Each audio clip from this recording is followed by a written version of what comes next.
Lebesgue measureல outer measure is monotone proof பார்க்க போகிறோம். That is, A contained in B implies outer measure of A is less than or equal to outer measure of B. இதோட ப்ரூஃபில் first let In be the collection of non-empty open bounded intervals.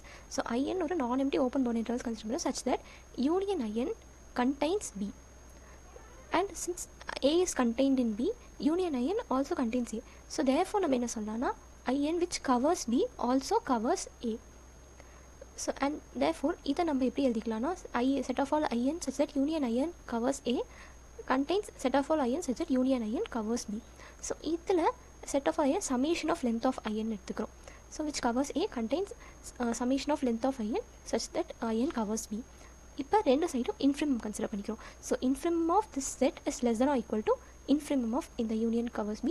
So இது வந்து definition of outer measure. So outer measure of A is less than or equal to outer measure of B.